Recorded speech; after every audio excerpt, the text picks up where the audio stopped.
selanjutnya itu materi kita adalah CSS lah. Jadi CSS ini sebenarnya tidak bisa kita pisahkan dengan HTML. Kok bisa seperti itu gitu ya? Kalian lihat saja HTML yang kalian buat itu tampilannya bagus nggak gitu ya?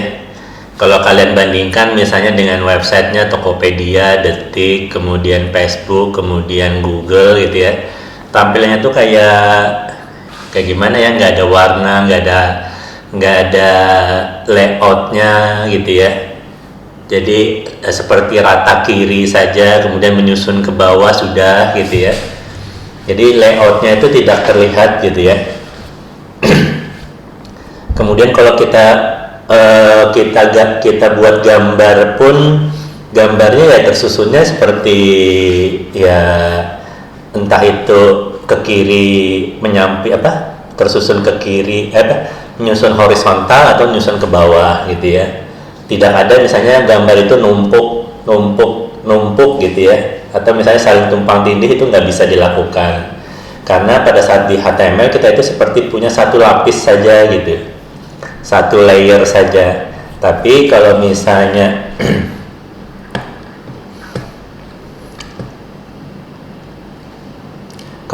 nanti pakai CSS kita bisa membuat berlapis-lapis. Nah, jadi HTML itu adalah barangnya gitu ya. Jadi kalau kalian itu tukang bikin rumah misalnya, HTML itu bisa jadi rumahnya tapi belum ada catnya gitu ya.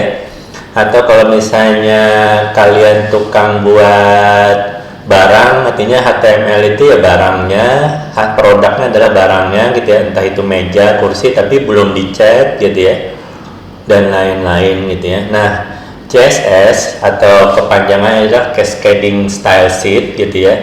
Ini adalah di sini sih disebutkan bahasa yang digunakan untuk memberi style pada halaman web yang ditulis dengan kode HTML. Jadi kita itu tujuannya adalah memberikan style pada halaman gitu ya. Nah, di sini kita bisa menentukan nanti bentuk, warna, posisi gitu ya dari suatu tag atau elemen HTML gitu ya. Jadi elemen-elemen yang kita telah pelajari itu nanti setiap elemennya bisa kita kondisikan bentuknya, warnanya atau posisinya gitu. Nah, sintaksnya itu kalau CSS itu dia memiliki properti, kemudian dan value. Nah, ini nanti kalian mungkin akan terbolak-balik dengan HTML gitu ya. Kalau HTML itu elemennya atau tagnya memiliki atribut dan value juga ya.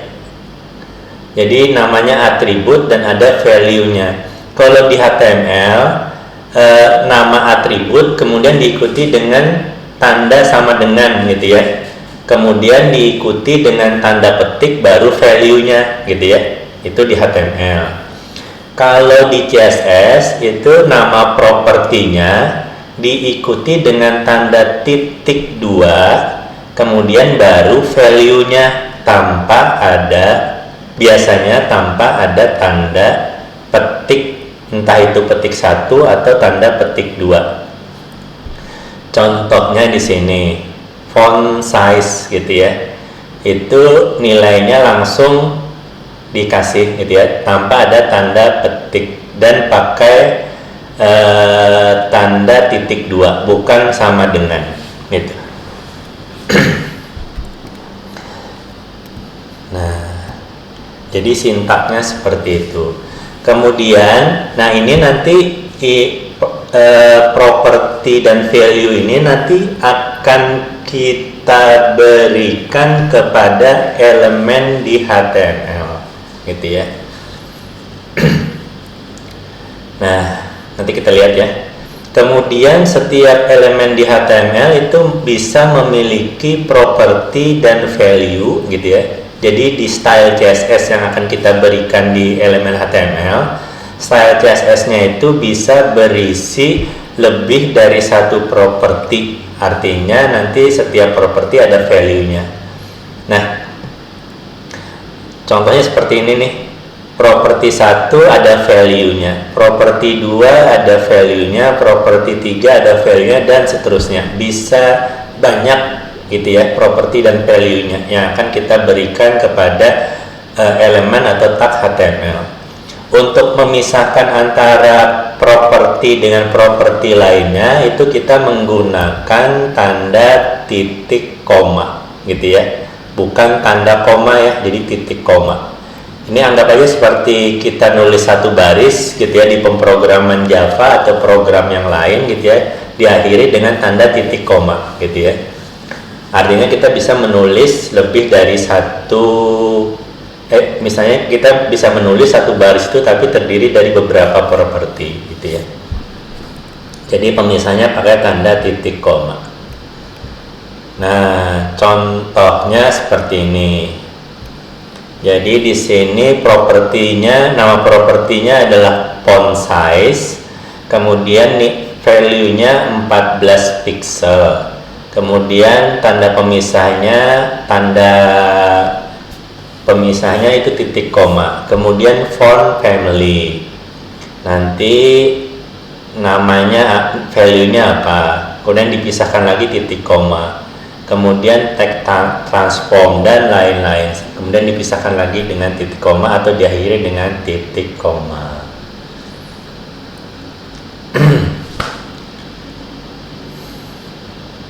Sampai sini ada pertanyaan?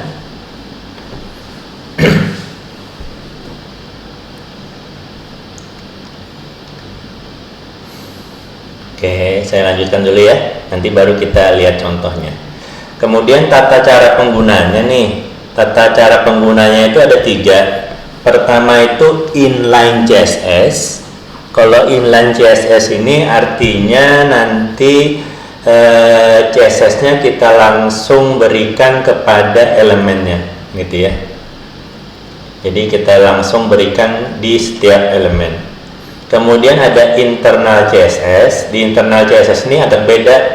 Jadi CSS-nya kita kumpulkan di suatu area gitu ya. Biasanya kita kumpulkan areanya itu di bagian head gitu ya.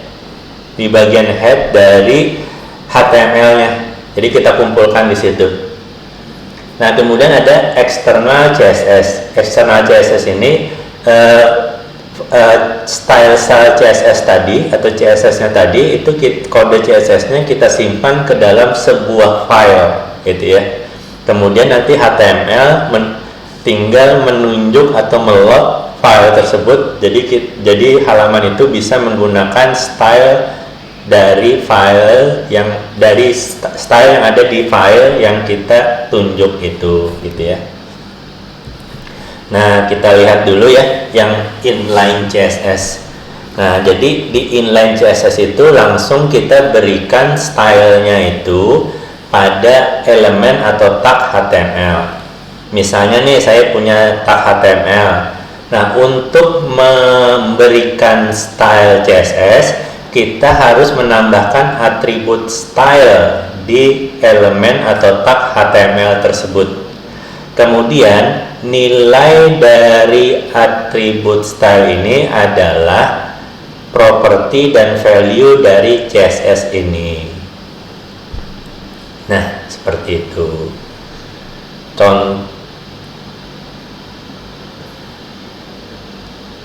Nah, kemudian tag HTML itu ada 2 tipe ya yang seperti kita telah pelajari. Yang pertama itu adalah tag yang ada pembuka dan penutupnya seperti contoh yang ini. Ini ada tag pembuka dan penutupnya. Kemudian atribut stylenya itu berada di tag pembuka saja.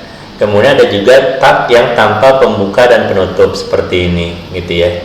Nah, sama saja tetap perlu atribut style juga. Kemudian di dalamnya adalah kode-kode CSS-nya. Nah, ada pertanyaan sampai sini? Silahkan kalau ada pertanyaan dulu.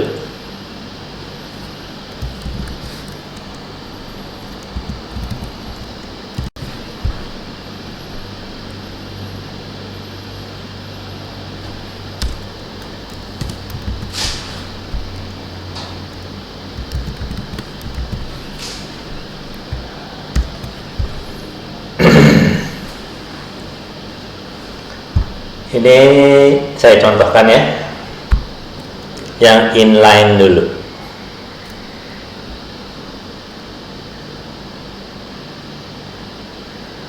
Oke.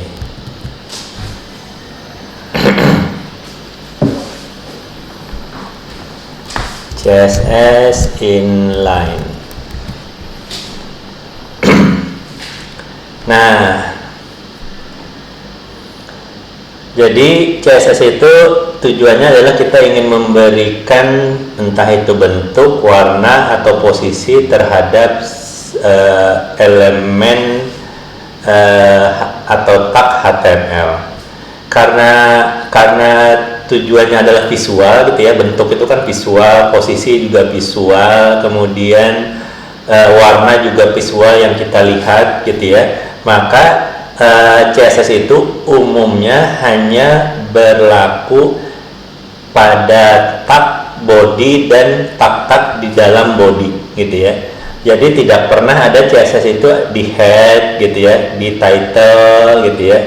Kemudian di HTML itu kita tidak pernah lah melihat ada CSS di dalam tag tersebut. Biasanya tag CSS itu baru ada itu di elemen body dan elemen-elemen di dalam body gitu ya, karena itu visual gitu ya, apa yang kita lihat di web browser.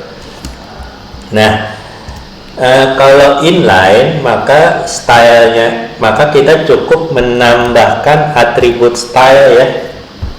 Nah, jadi karena inline maka misalnya kita ingin memberikan style atau CSS kepada tag body misalnya, maka kita menambahkan atribut style gitu ya di tag tersebut, yaitu body. Nah, kemudian di dalam tag body ini baru kita tambahkan sesuai aturannya tadi ya.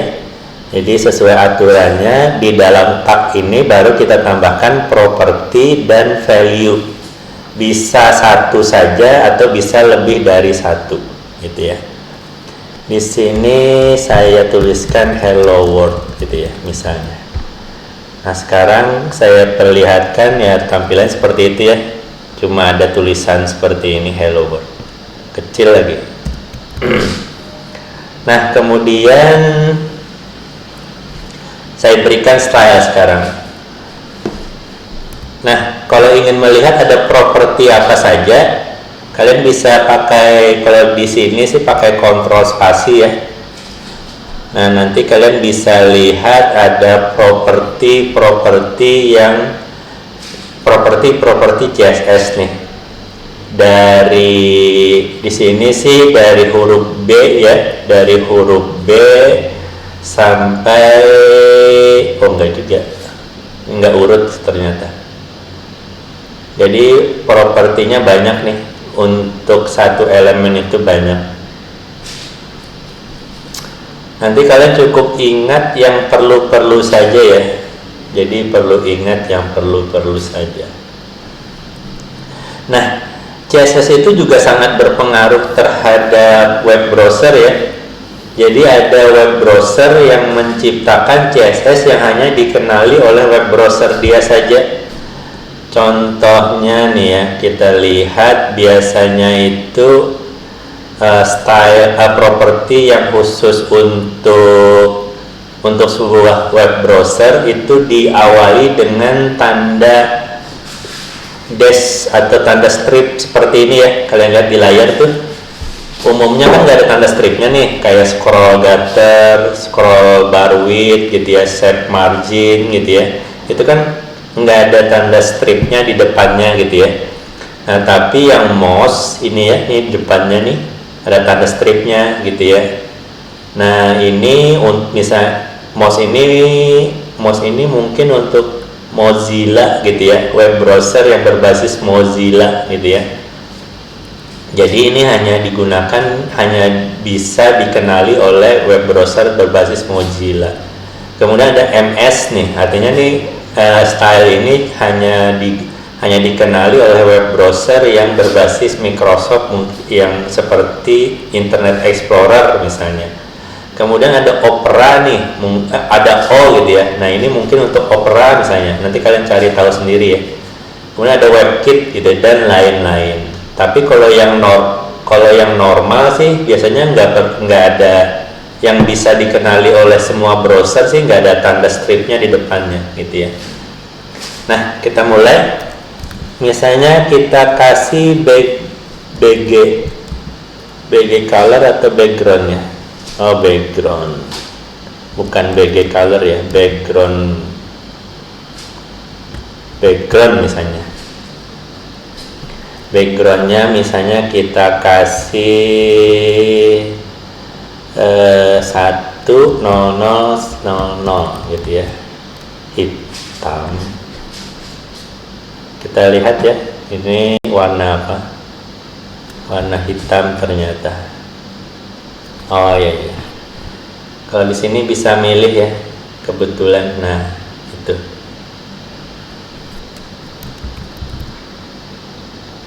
Nah, oke, sudah berubah warna.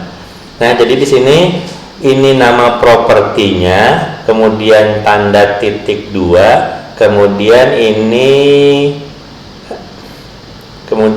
diikuti dengan nilainya, gitu ya. Kemudian titik koma. Sampai sini ada pertanyaan dulu nggak? Ini isinya cuma satu properti saja. Nah ini yang inline ya, yang inline. Jadi inline itu kita menggunakan tag style, kemudian di dalam nilai dari tag style ini, nilai dari atribut style ini. Jadi atribut ini milik HTML. Jadi di dalam nilai dari atribut style ini adalah kode CSS. Di dalam kode CSS itu ada nama property dan nama value. Itu background. Kemudian misalnya font size. Font size-nya misalnya 23 pixel gitu ya, misalnya nih. Nah, artinya nih body ini sekarang punya ada dua properti. CSS-nya memiliki dua properti ya, background dan font size. Kita lihat efeknya. Nah, efeknya itu kita gedein lagi ya, misalnya 50 lah atau 100. Nah, efeknya itu kalau kita berikan sebuah style di sebuah elemen, kemudian di dalam elemen itu ada elemen lagi gitu ya, maka efek dari style yang di elemen induknya itu akan berpengaruh ke elemen-elemen di bawahnya gitu ya. Contohnya yang ini nih, body ini misalnya hello world-nya saya letakkan di antara tag atau elemen P gitu ya. Nah maka nanti apa yang kita berikan di body itu akan berpengaruh ke P juga, karena P ini anaknya dari body ya, di dalamnya body gitu. Jadi body itu ibaratnya induknya, maka karena P itu di dalam body maka dia jadi anaknya. Jadi style yang kita berikan di induknya itu akan berpengaruh ke anaknya gitu. Sampai sini ada pertanyaan? Silahkan.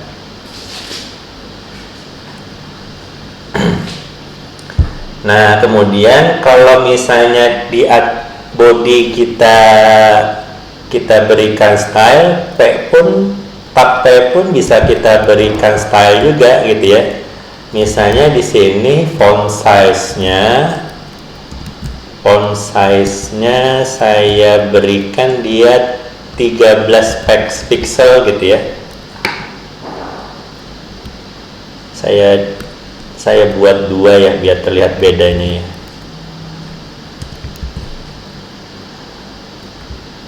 Yang di atas P-nya tidak saya berikan style, yang di bawah P-nya saya berikan style CSS gitu ya.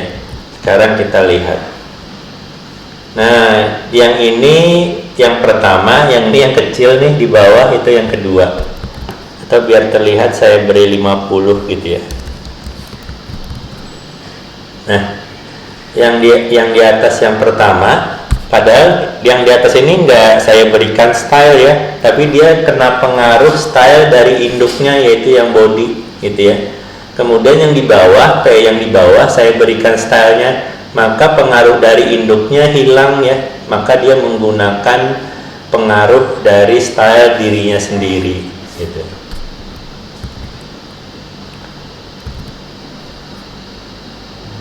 Ada pertanyaan sampai sini? Ini baru yang inline. Silakan kalau ada pertanyaan. Bapak izin bertanya. Ya.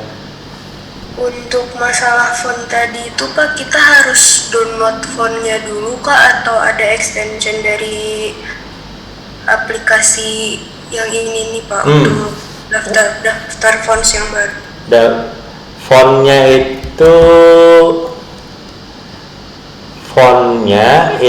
itu font family ya. Nah, font family itu kalau kalian lihat ini sudah ada daftarnya nih. Jadi kalian cukup pilih saja. Jadi kalian pilih saja gitu ya. Tapi kalau nggak ada, kalian harus download fontnya, kemudian kalian install di komputer ya. Tapi kan itu berpengaruh terhadap komputer klien yang tidak memiliki font tersebut gitu. Kalau misalnya dia tidak menginstal, tapi ada juga teknik nanti fontnya kalian download, kalian masukkan ke websitenya, nanti ada teknik agar dia membaca font yang ada di server tersebut gitu ya. Tapi untuk sementara kalian gunakan font yang ada saja gitu ya, yang sudah terdaftar di sini. Nah, itu saja ya. Jadi font itu ada macam-macam, saya perlihatkan ya. Jadi font ini stylenya itu, jadi font itu ada font size di situ ya, kalian lihat ya. Kalau font size artinya ukuran font. Kalau font family itu tipenya ya, jadi ada yang Times New Roman, Arial, itu adanya di font family gitu ya. Jadi misalnya kalian ingin ini pakainya Arial gitu ya. Nah, kalian tulis Arial, maka nanti di sini, nah itu jadi Arial ya. Kalau misalnya kalian ganti Verdana, nah ini nanti Verdana. Kalau misalnya kalian ingin lebih dari satu tadi, Verdana, Geneva, Tahoma gitu ya, itu pakai tanda koma ya misalnya. Nah, nanti akan sesuai seperti itu. Kemudian selain font family, ada font size, ada font weight, ada font style gitu ya. Font weight itu untuk bold biasanya, ada font stretch, ada dan lain-lainnya banyak. Tapi yang saya sering gunakan sih paling font size sama font family gitu. Yang lain nanti kalian bisa explore sendiri gitu. Ada lagi? Silakan pertanyaan. Kalau untuk warna bisa pakai kode heksadesimal seperti ini, atau kalian bisa pakai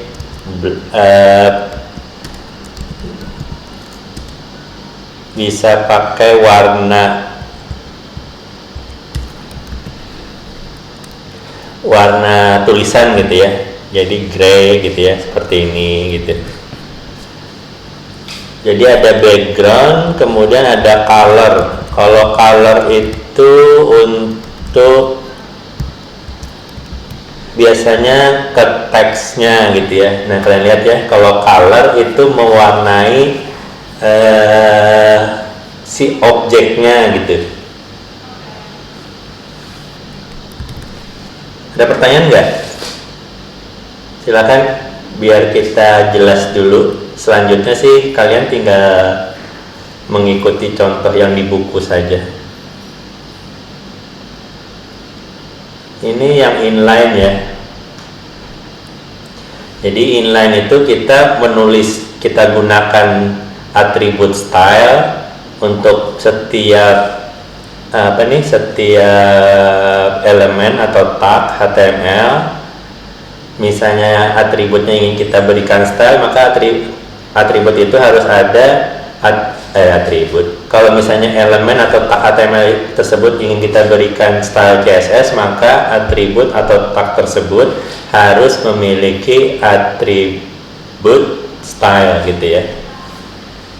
Kemudian di dalamnya nilainya kita berikan kode-kode CSS. Nah, kalau seperti ini gitu ya, ini kan merepotkan kita gitu ya. Masa setiap atribut kita berikan ini gitu ya. Nanti ada kemungkinan kan di sini ada teks lain yang kita ingin, misalnya ada teks lain yang kita ingin misalnya teks 1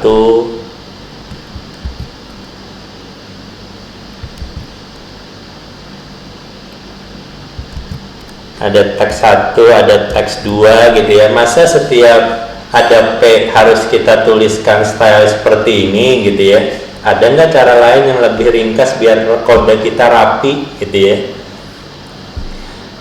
Nah, agar kode kita itu rapi, maka kita bisa memanfaatkan tadi ada yang inline, maka selanjutnya kita bisa coba yang nanti contoh-contoh yang inline bisa kalian cek lagi di contohnya ya, di buku ya. Kemudian ada yang internal gitu ya. Nah, yang internal ini stylenya kita sisipkan di sini. Kita sisipkan di head gitu ya. Jadi kita kumpulkan style-style itu gitu ya di dalam tag style, nanti stylenya di dalam sini gitu. Nah, saya berikan contoh di sini. Jadi ini yang sebelumnya yang inline. Nah, sekarang saya membuat contoh yang internal gitu ya.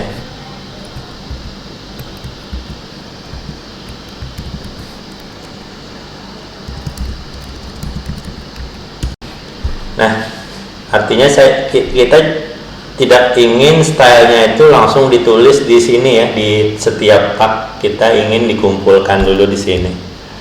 Nah, artinya di head kalian gunakan tag style gitu ya. Nah, kemudian kalian buat sebuah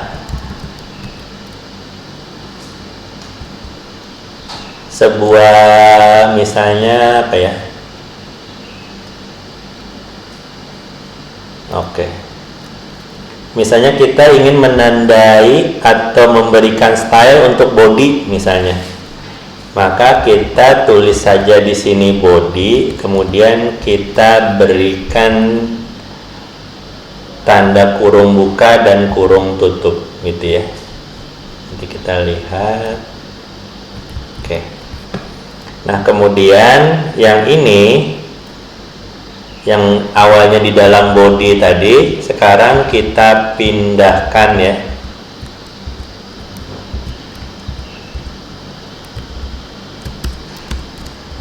Kita pindahkan ke sini.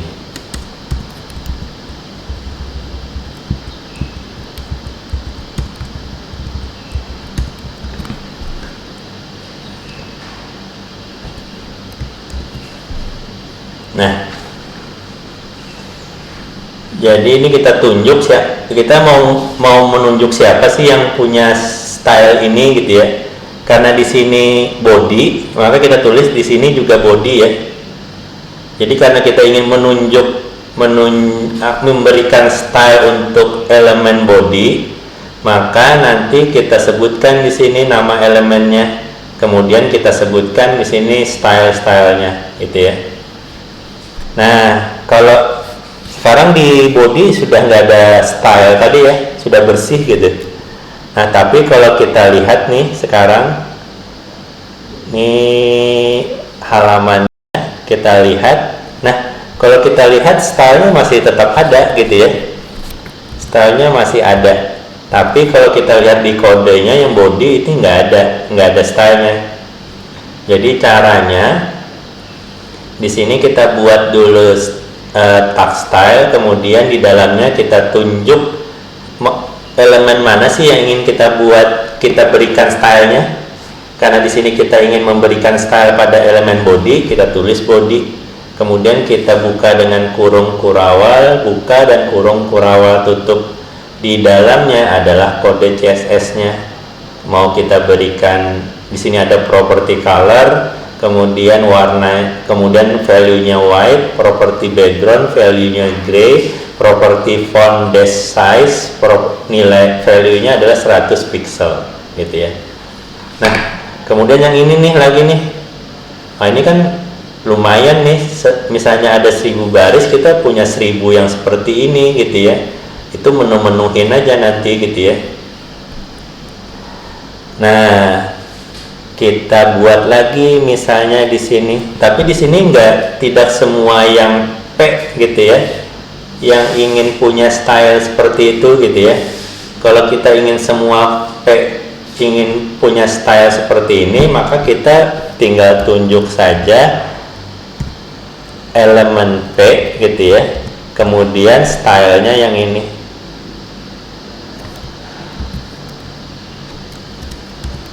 Nah, ini dihapus stylenya.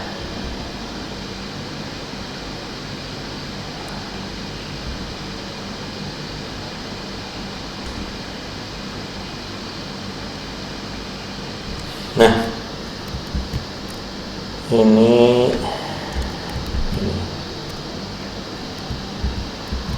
oke. Sekarang kalau kalian lihat, nah, akan berpengaruh ke seluruh P ya. Nah, kemudian kalian lihat nih, HTML jadi bersih sekarang. Kemudian kalau misalnya saya ingin yang ini jangan 20, jangan 50 lah, 20 gitu ya. Kemudian saya refresh, maka seluruh elemen atau tag P-nya akan terpengaruh dengan style tersebut gitu ya. Kalau di sini misalnya saya ganti jadi light gray atau light blue gitu ya, maka nanti akan berpengaruh juga gitu ya. Kemudian kalau colornya saya ganti dengan black gitu, kemudian kalau kita refresh maka teksnya akan berpengaruh juga. Oke, sampai sini ada pertanyaan dulu, silahkan.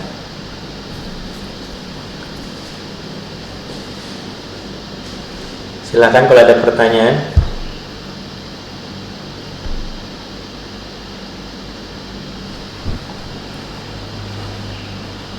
Nah, di sini ada penjelasannya ya. Jadi tadi yang body P ini bisa elemen apa aja ya. Ini kita nyebutnya sebagai selektor ya. Dan ini nggak harus body dan P, nanti kita bisa kita lihat nanti contohnya apa aja. Jadi yang ini body, yang P ini itu sebagai selektor gitu ya. Selektornya itu di sini, selektor itu adalah tag HTML atau elemen HTML yang diberikan style. Untuk contoh yang ini, nah di sini kalian bisa lihat selektornya adalah body, H1 dan P gitu ya. Nah, kemudian nanti di sini di dalam kode HTML-nya dari mulai body, H1 dan P itu nggak ada style sama sekali gitu ya. Kita cukup menunjuk di sini aja yang ingin elemen yang ingin kita berikan style, itu kita tunjuk di area style ini gitu ya. Kita tunjuk body stylenya adalah ini misalnya. Maka otomatis bila ketemu tag body, maka otomatis diimplementasikan style yang telah kita sebutkan di sini. Kemudian H1 itu misalnya style adalah text, pakai propertinya adalah text transform, kemudian di uppercase, kemudian font size-nya 16 pixel. Maka kalau nanti ada ketemu H1 di sini, maka stylenya akan sesuai dengan ini. Kemudian ada tag P itu colornya white, font size-nya 10, kemudian ada marginnya gitu ya. Maka kalau nanti ketemu tag P, maka akan diimplementasikan style yang ini. Sampai sini ada pertanyaan dulu kada? Silahkan. Nah, hasilnya akan seperti ini ya. Memusingkan atau membingungkan nggak? Kalau misalnya iya, di bagian mananya?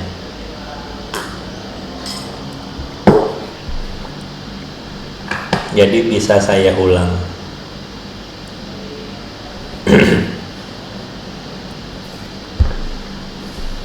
Oke, selektor ya.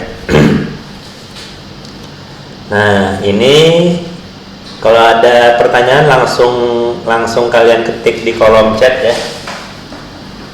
Bisa di kolom chatnya untuk everyone atau bisa langsung ke saya juga nggak masalah di situ ya. Nanti bisa saya langsung jawab. Nah, jadi selektornya ini contoh yang di sini adalah nama elemen HTML ya. Jadi elemen HTML itu ada body, ada H1 sampai H6, kemudian ada input, ada table, ada TD, ada TR, kemudian ada P, ada B, ada I gitu ya. Kemudian ada UL, OL, LI. Nah, semuanya itu bisa kita gunakan sebagai selektor gitu ya pada kasus CSS. Nah, kalau sudah kita tentukan selektornya, setelah itu baru kita berikan stylenya. Nah, untuk memberikan style bisa kita kumpulkan dalam satu tempat gitu ya. Di sini tempatnya itu adalah di tab style gitu ya. Kemudian nanti untuk setiap selektor itu bisa kita kelompokkan dengan tanda kurung buka, kurung kurawal buka, dan kurung kurawal tutup.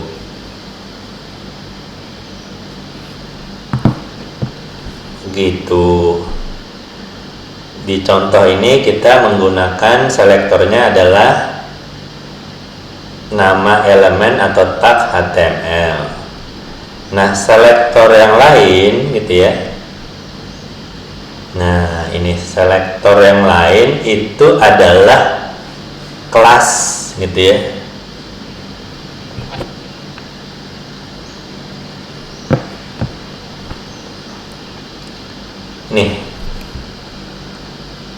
Ini kalian lihat ya di contoh di halaman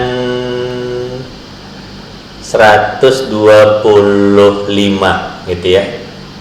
Di halaman 125 ini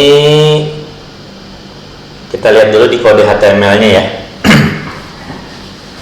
Jadi di sini ada H1, ada body, ada H1, ada P, kemudian ada P, tapi di sini ada kelas gitu ya. Kelasnya itu kelas ini adalah atribut dari HTML-nya ya, atribut dari tag P ada kelas. Nah, untuk memberikan nilainya ini bebas ya. Jadi kita itu seperti memberikan nilai kelas kepada atribut ini. Jadi kalau atribut ini kita yang memberikan nilainya, jadi bebas. Jadi bisa saja P1 kita berikan, bisa juga paragraf underscore normal misalnya, atau misalnya teks normal misalnya, bisa gitu ya. Jadi kelas ini adalah nama yang kita berikan. Nah, kalau kita sudah berikan nama kelas di sini gitu ya, kemudian kita ingin memberikan style untuk yang memakai kelas normal gitu ya, kelas dengan nama normal, paragraf normal gitu, maka kita bisa menunjuknya atau selektornya itu pakai titik gitu. Jadi titik paragraf normal gitu ya. Artinya style ini hanya akan berlaku kepada elemen-elemen yang menggunakan atribut kelas yang nilainya adalah paragraf normal. Kalau misalnya kelas ini digunakan di H1, maka nanti H1 akan mendapat style yang seperti ini. Nah, yang seperti ini. Kalau misalnya body itu kita berikan kelas normal, kelas sama dengan paragraf underscore normal ini, maka body juga nanti akan mendapatkan style yang seperti ini gitu ya. Terbayang nggak? Terbayang atau tertidur? Silakan kalau ada pertanyaan sampai sini. Jadi selektor tadi kita bisa pakai nama ini. Kalau kita selektornya adalah nama elemen atau tag HTML, kita langsung sebut aja ya H1 gitu ya. Kemudian body gitu ya. Kemudian P misalnya. Nah, kita langsung sebut saja tanpa ada embel-embel titik gitu ya. Tapi kalau misalnya selektornya itu adalah sesuai dengan nama kelas gitu ya. Nama kelasnya di sini adalah paragraf underscore normal, maka untuk kalau kita ingin menjadikan nama kelas sebagai selektor, maka kita berikan tanda titik di depannya.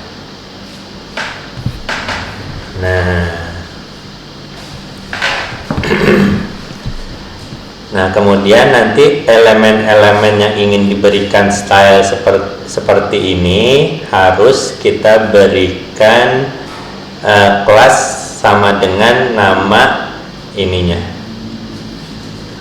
nama kelasnya gitu ya. Oke, sampai sini ada pertanyaan, silahkan. Kang, izin bertanya Pak. Ya. Nama saya Fajar.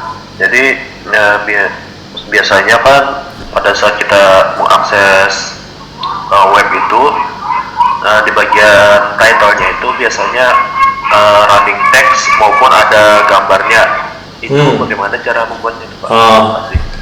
Kalau running text itu kita lihat ya, kita Google ya.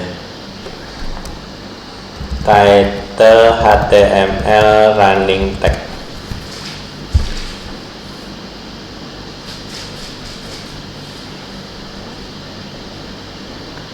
Itu pakai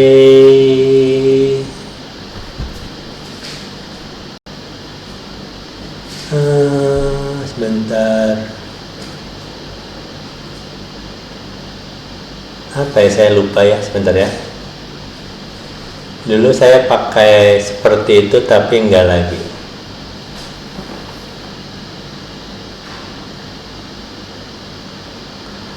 Kalau ada ikonnya itu bukan apa ya, kita sebentar.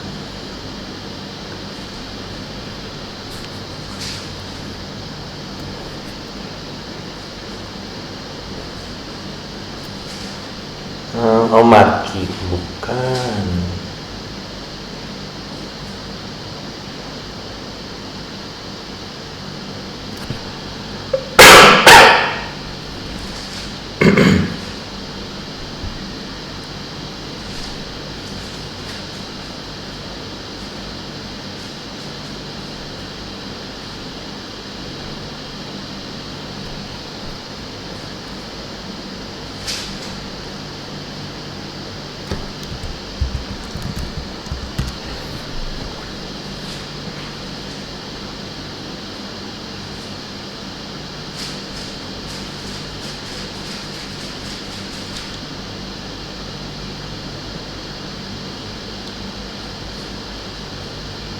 Oke, perlu JavaScript atau tidak?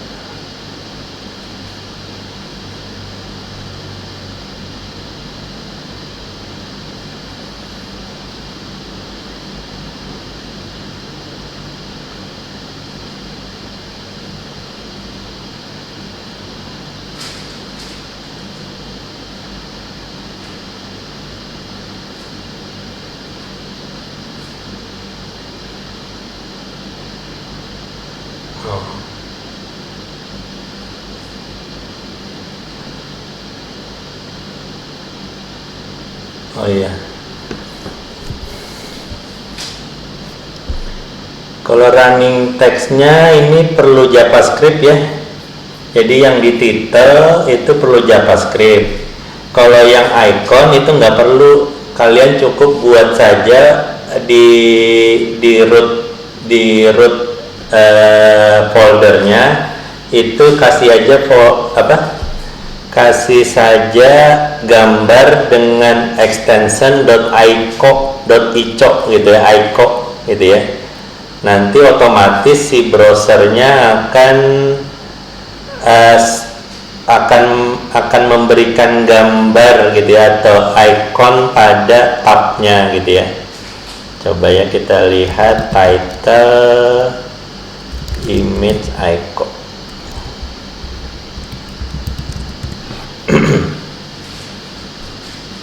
Kalau yang running text tadi di tabnya itu perlu JavaScript. Nanti kita akan coba pelajari itu di bagian JavaScript ya. Nah, kalau yang ada ikonnya, nanti kalian tinggal tambahkan ini aja ya di title gitu ya.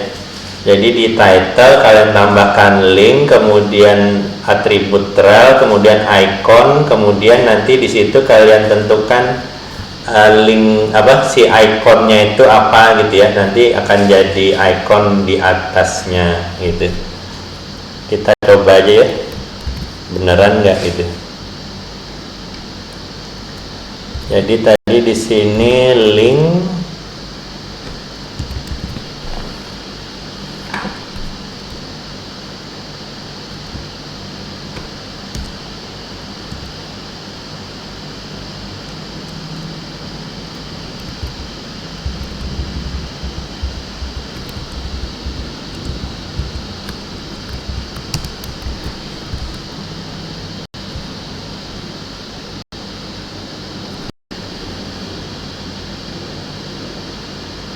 nah kelihatan deh, nggak kelihatan pasti kalian nih, tapi sebentar ya, saya magnify.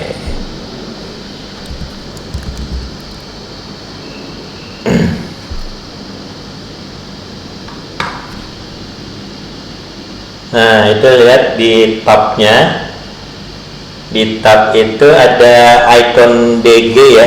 Jadi icon DG-nya itu dari website lain. Kalau misalnya ingin di website lokal kalian ya, kalian bisa atur-atur nanti di bagian kode tadi gitu ya. Jadi di bagian kode ini link, icon, href-nya itu bisa kalian atur. Misalnya kita coba aja pakai bintang, itu bisa nggak gitu ya, icon bintang.jpg. Biasanya sih pakai PNG karena agar ada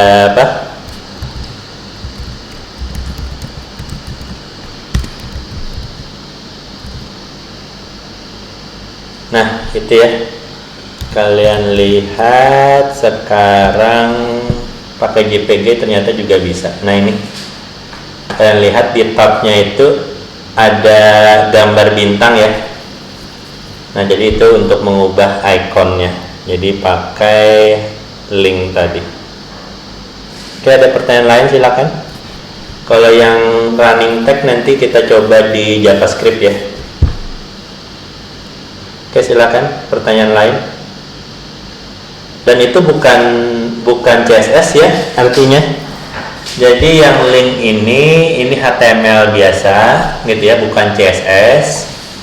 Karena CSS tadi seperti saya bilang itu di body gitu ya. Jadi dia mempengaruhi di body. Belum saya pernah lihat CSS itu mempengaruhi di head, di title atau di bagian head belum pernah terlihat untuk saya gitu ya. Belum pernah melihat itu. Oke, ada pertanyaan lain? Silakan. Oke, saya lanjutkan ya. Nah, selanjutnya itu adalah sebentar, ini gak usah dulu. Nah, selanjutnya itu kalau tadi kita selektornya bisa berdasarkan nama elemen atau nama tag HTML gitu ya, kemudian bisa juga berdasarkan nama kelas, kemudian yang selanjutnya kita bisa selektor itu berdasarkan ID gitu ya. Ini contohnya nih, di sini ID-nya sama dengan header, di sini ID sama dengan main underscore menu, kemudian ID sama dengan site underscore menu, dan ID sama dengan konten gitu ya. Kalau kita ingin memberikan style kepada elemen berdasarkan ID, maka cara menunjuknya itu nama ID-nya, kemudian sebelumnya ada tanda pagarnya gitu ya. Jadi ada tanda pagarnya. Nah, itu cara kita menunjuk atau menggunakan ID sebagai selektor gitu. Setelah itu sama seperti sebelumnya, seperti yang kelas tadi atau seperti yang selektor menggunakan nama elemen atau nama tag gitu ya. Nah, seperti itu. Nah, itu saja. Nah, kemudian ini yang internal gitu ya. Jadi kalau internal kita mengumpulkan stylenya itu di antara tag style di satu file gitu ya. Tapi kan file halaman aplikasi web kita itu kan bisa kemungkinan bukan satu file saja gitu ya. Bisa jadi ada 100 file gitu. Kalau misalnya 100 file, masa kita di setiap file kita harus ada style, kita berikan style seperti itu gitu ya. Itu kan kalau misalnya kita perlu melakukan perubahan, maka kita harus mengubah ke 100 file tadi gitu lah. Nah, jadi cara yang ketiga itu adalah eksternal. Eksternal itu artinya kita kumpulkan aja style HTML, style CSS-nya ini kita kumpulkan dalam sebuah file saja. Nanti tinggal kita linkkan ke 100 file tadi. Jadi kalau kita ingin mengubah style, cukup diubah di satu file CSS saja, maka 100 file HTML tadi otomatis akan mengikuti style yang baru gitu.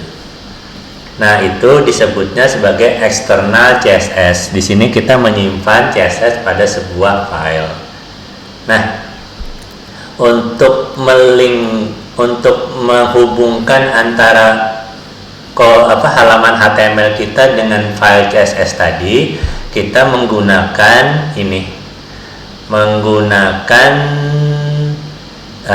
tag HTML yang link gitu ya. Kemudian atribut relnya itu adalah style sheet, kemudian tipenya adalah text kemudian garis miring CSS, kemudian nama filenya apa gitu ya. Nah, kalau halaman HTML itu extensionnya kan HTML gitu ya, .html. Jadi nama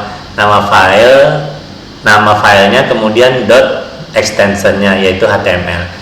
Kalau misalnya file MS Word kan biasanya kita kenalnya nama file kemudian .docx gitu ya. Nah, kalau CSS nama nama file, kemudian diikuti ekstensinya adalah .css gitu.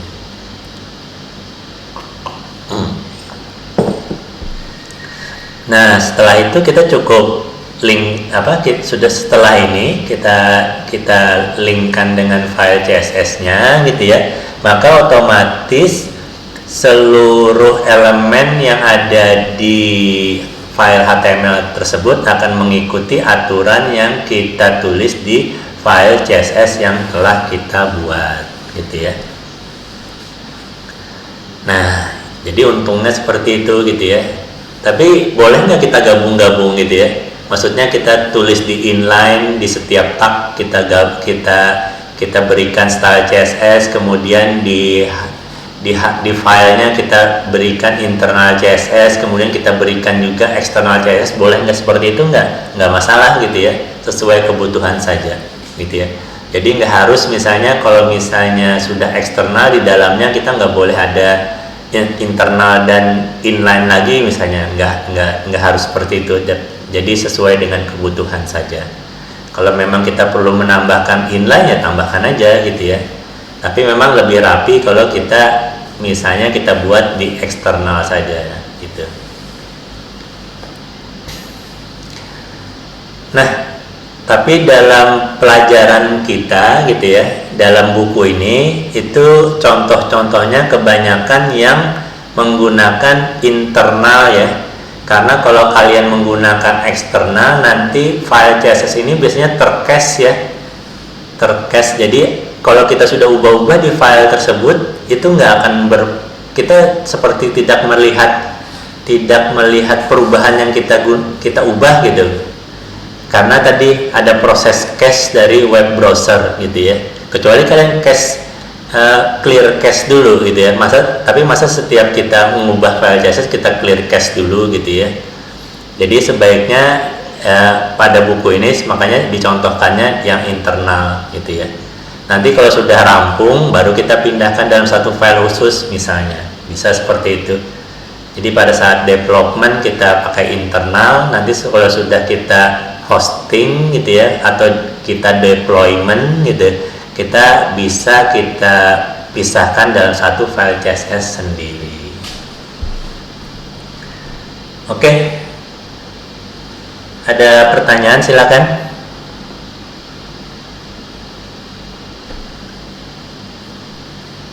Silakan kalau ada pertanyaan. Nah, sedikit lagi. Kalau ada pertanyaan langsung kalian tanyakan, potong-potong saja obrolan saya atau langsung kalian tulis di kolom chat ya.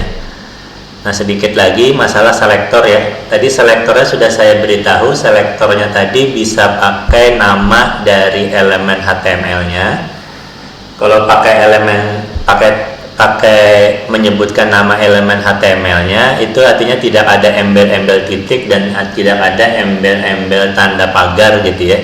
Jadi langsung saja sesuai dengan nama tag HTML-nya. Kalau body, kalau P, kalau H1 gitu ya. Nah, di sini ada beberapa contoh bagaimana kita menentukan selektor ya.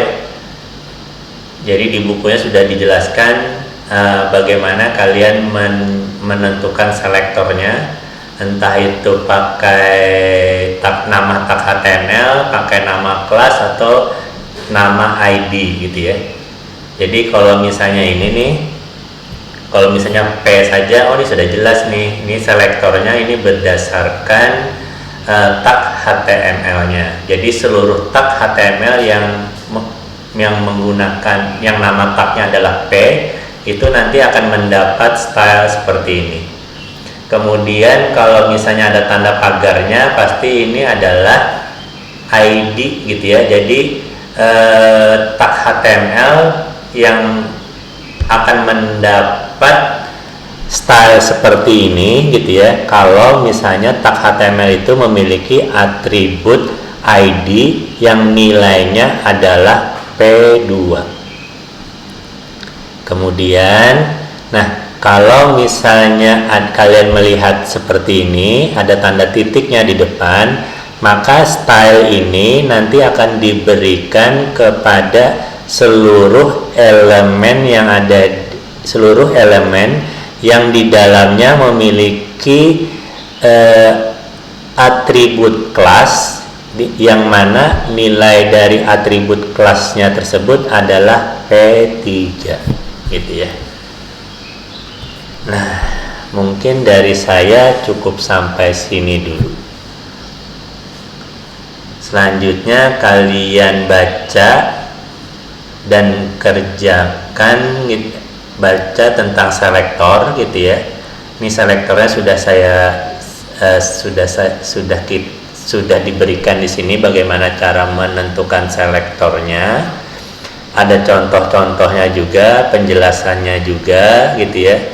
Kemudian ada gambarnya juga biar kalian melihat hasilnya seperti apa, gitu ya. Nah, kalian pelajari sampai selektor. Kalau sudah ya teruskan aja, nggak apa-apa, gitu ya. Nah, ini macam-macam selektornya ya. Ini adalah selektor-selektor yang umum dipakai atau digunakan di CSS. Dengan tidak harus kalian hafal, gitu ya. Yang dihafal itu yang di bagian atas-atasnya saja, gitu ya. Jadi yang perlu kalian ketahui itu tadi yang simple selektor. Yang simple selektor itu wajib kalian ingat, gitu ya. Kemudian setelah simple selektor itu ada simple selektor, ini yang paling sering ada, gitu ya, yang paling sering digunakan. Kemudian ada kombinator selektor, gitu ya. Ini juga akan sering kalian lihat di kode-kode HTML, gitu. Kemudian sebentar. Jadi combination itu sering terlihat, gitu. Kemudian pseudo class selector juga akan sering terlihat juga. Nah, itu aja, sampai situ aja. Itu yang sering terlihat, gitu ya. Yang lainnya kalian baca dan jadikan pengetahuan, gitu ya. Jadi kalau misalnya nanti kalian di kode HTML orang kalian melihat sesuatu yang belum pernah kalian lihat, kalian baru baca lagi yang bagian pseudo element selector dan lain, gitu ya. Tapi yang sering digunakan orang adalah yang simple selector, kemudian kombinator selector, dan yang satu lagi adalah pseudo class ya. Pseudo class selector, gitu ya. Oke. Ada pertanyaan, silahkan.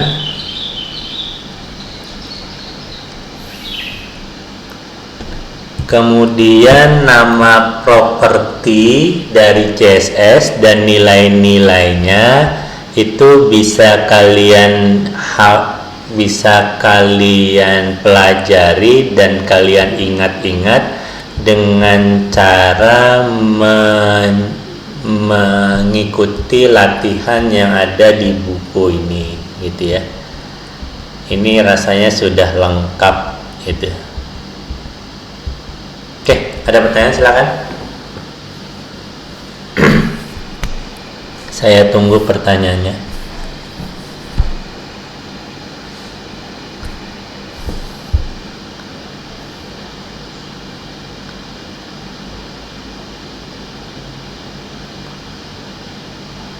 Nah, kalian pelajari sampai halaman 159 ya. Jadi itu dasar-dasar CSS-nya kalian pelajari dan kerjakan contoh-contoh yang ada di buku sampai halaman 159, gitu ya. Masalahnya kalau kita bahas satu baru, nanti kita bahas, kalau ada pertanyaan silahkan ditanyakan, gitu ya. Nah, minggu depan nanti saya jelaskan tentang CSS untuk layout, gitu ya. Nah, ini pentingnya CSS sebenarnya untuk layouting gitu ya, untuk menata letak yang ada di halaman CSS.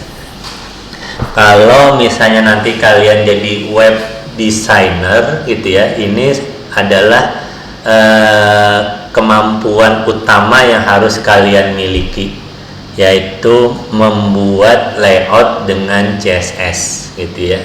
Nah, tentu saja ini tidak akan terlepas dari HTML-nya gitu ya. Jadi layout HTML dan CSS itu diperlukan untuk membuat desain dari web gitu ya. Nah, oke ya. Jadi kalian tolong baca dan kerjakan contoh-contoh yang ada di buku khusus CSS sampai halaman 159 gitu ya. Nanti kita bahas lagi di pertemuan berikutnya. Kemudian kita lanjutkan ke pembahasan tentang CSS layout. Tidak perlu khawatir tidak hafal gitu ya, karena biasanya memang buka buku gitu ya. Selain itu kita juga dibantu oleh tool text editor yang kita gunakan gitu ya. Jadi nggak perlu khawatir nggak hafal gitu ya. Nggak perlu khawatir nggak bisa menghafal, karena memang menghafalnya itu baru kalian bisa ingat kalau misalnya kalian banyak latihan gitu. Oke, ada pertanyaan?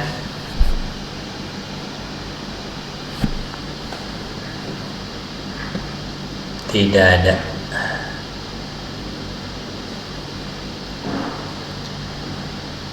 Oke, kalau tidak ada saya akhiri ya. Jadi untuk dasar-dasar CSS-nya, yang penting tadi adalah bahwa ada 3 jenis, ada inline, internal, dan eksternal. Kemudian yang penting lagi masalah selektor gitu ya, itu penting. Itu dasar, ada 3 hal, dan itu dasar sekali gitu ya, dasar banget gitu ya. Jadi tolong kalian harus pahami itu. Di buku ada contohnya, ada penjelasannya. Tolong kalian pahami itu gitu ya. Kemudian tentang nama properti dan value-value-nya itu sambil jalan saja, tapi kalian pelajari nanti di buku sampai halaman 159. Dasar-dasarnya ada di situ. Nah, kemudian nanti minggu depan kita bahas tentang CSS layout. Oke, kita akhiri dulu perkuliahan ini. Assalamualaikum warahmatullahi wabarakatuh.